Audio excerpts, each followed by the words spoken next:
तो हेलो बच्चों, welcome to my channel excellence educator. आज हम बात करने वाले हैं जो सोशल स्टडी के टॉप मोस्ट इम्पोर्टेंट एमसीक्यू के बारे में, जो कि बहुत ही ज़्यादा इम्पोर्टेंट हैं बोर्ड एग्जामिनेशन के लिए। इसका हम पार्ट फर्स्ट करेंगे, यूरोप में राष्ट्रवाद का उदय।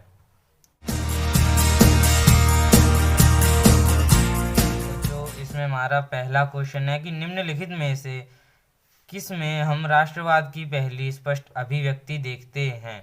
मतलब कि इस क्वेश्चन का सिंपल सा कहने का मतलब यह है कि जो नीचे दे रखे हैं इनमें से सबसे पहले क्रांति कौन सी थी, किस देश में हुई थी और किस सन में हुई थी। तो ये है हमारा पहला ही रूसी क्रांति 1817 1917 की रूसी क्रांति के 1789 की फ्रांसीसी क्रांति के अमेरिकी क्रांति। तो इसमें सबसे पहले क्रांति किस देश में हुई थी, ये हमारा ऑप्शन बा 1789 की फ्रांसीसी क्रांति। एंड हमारा जो सेकंड क्वेश्चन है वो है कि 1815 मतलब 1815 के वियना सम्मेलन की मेजबानी किसने की थी। मतलब कि जो हमारे 15 की जो वियना का सम्मेलन की मेजबानी किसने की थी, जो वियना सम्मेलन हुआ था वहाँ पर मेजबानी उसकी किसने की थी। पहला है कि नीदरलैंड के राजा ने, जूसेपे मेस्सिनी ने, एंड हमारा second one is Duke Metternich ने। तो इसका ऑप्शन हो जाएगा ड्यूक मेटरनिक। क्वेश्चन है राष्ट्रवाद को चित्रों के माध्यम से दर्शाने वाला निम्न में से कौन है। मतलब कि जो राष्ट्रवाद है उसे इमेजिन करके उसके चित्र बनाकर उसे दर्शाने वाला कौन है। फ्रेडरिक सॉर्यू, मेस्सिनी, इमैनुअल द्वितीय के हैब्सबर्ग। तो इसका ऑप्शन हो जाएगा फ्रेडरिक सॉर्यू, क्योंकि फ्रेडरिक सॉर्यू ने ही तो 4 चित्र बनाए थे राष्ट्रवाद के उसका। एंड हमारा फोर्थ क्वेश्चन है 1804 की नागरिक संहिता को किस नाम से जाना जाता है। जो 1804 में नागरिक संहिता हुई थी उस संहिता को किस नाम से जाना जाता है। फ्रांसीसी संहिता, राष्ट्रीय संहिता, नेपोलियन संहिता, दूतावासीय संहिता। तो यहाँ पर हमारा ऑप्शन हो जाएगा सा नेपोलियन संहिता, क्योंकि जो नागरिक संहिता थी वो नेपोलियन ने ही लागू की थी, इसलिए इसे नेपोलियन की संहिता भी जाना जाता है।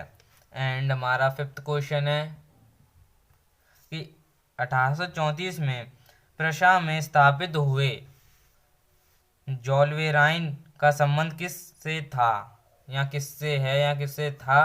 कि इसमें ऑप्शन दे रखे हैं व्यापार संघ, शुल्क संघ, मजदूर संघ, किसान संघ। मतलब ये बोल रहा है कि जो जोल्वेराइन था उसका संबंध किससे था। तो इसका हो जाएगा ऑप्शन हमारा सा संघ से था इसका संबंध। कि 1789 की क्रांति से पहले फ्रांस में निम्न में से किस प्रकार की सरकार स्थापित थी। मतलब कि जो क्रांति हुई थी उससे पहले किस प्रकार की सरकार थी फ्रांस के अंदर।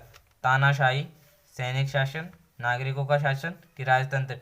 तो इसका ऑप्शन हो जाएगा राजतंत्र, क्योंकि जो क्रांति हुई थी वो राजतंत्र के ऊपर ही हुई थी। राजतंत्र क्या होता है कि राजा, मतलब कि राजा रानी वाला केस होता है कि राजा का बेटा ही राजा बनेगा और कोई नहीं बनेगा, ये वाला केस। और इसी की वजह से क्रांति हुई थी, क्योंकि राजा थे वो ठीक से काम नहीं कर रहे थे और नागरिकों को यह पसंद नहीं आ रहा था।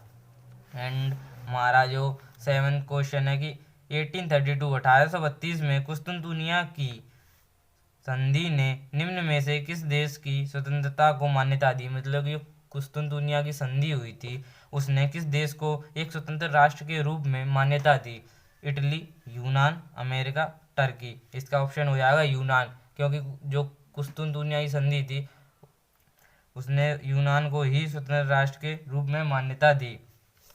एंड बच्चों, मैंने ये सारे जो टॉपिक हैं ये एमसीक्यू हैं, इनके जो हमारा जो चैप्टर है यूरोप में राष्ट्रवाद का उदय, इसकी मैंने शॉर्ट एक्सप्लेनेशन अपलोड कर दी है यूट्यूब पर, उसे भी आप देख सकते हो, तभी इन एमसीक्यू को कर पाओगे।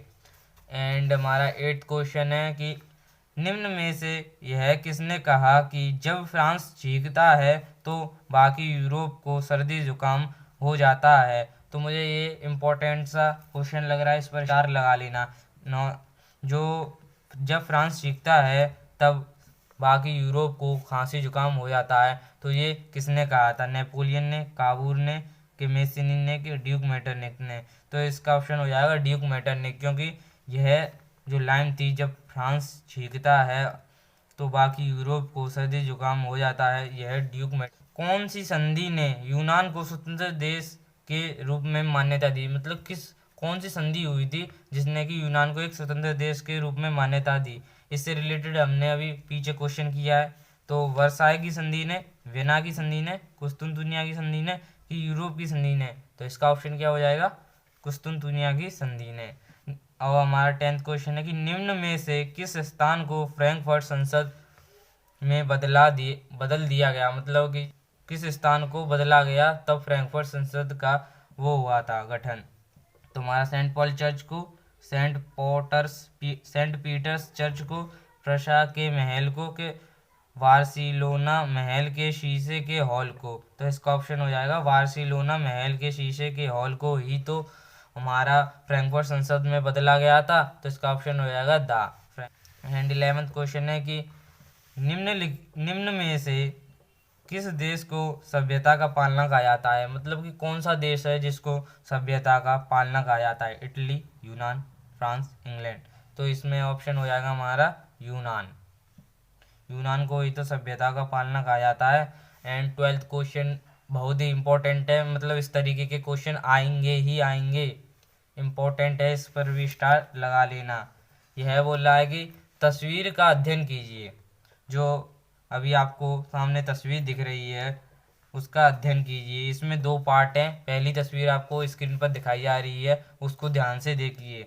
अब ये क्वेश्चन क्या बोल रहा है इसको देखिए कि दिए गए, ये हमारा क्वेश्चन है कि दिए गए चित्र में पोस्टमैन का प्रतिनिधित्व कौन कर रहा है। मतलब ये आपको ये स्क्रीन पर ये चित्र दिख रहा है, इसमें जो डाकिया है वो कौन है। तो इसके ऑप्शन है Giuseppe Mazzini, Napoleon Bonaparte, Otto von Bismarck, Metternich. तो इसका ऑप्शन क्या होगा, बा, नेपोलियन बोनापार्ट। नेपोलियन बोनापार्ट ही तो है वो।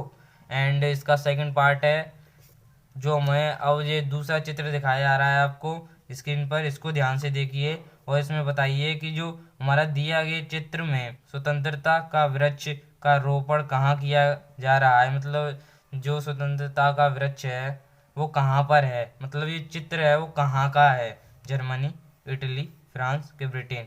तो इसका ऑप्शन हो जाएगा हमारा फ्रांस। ये चित्र है वो फ्रांस का है।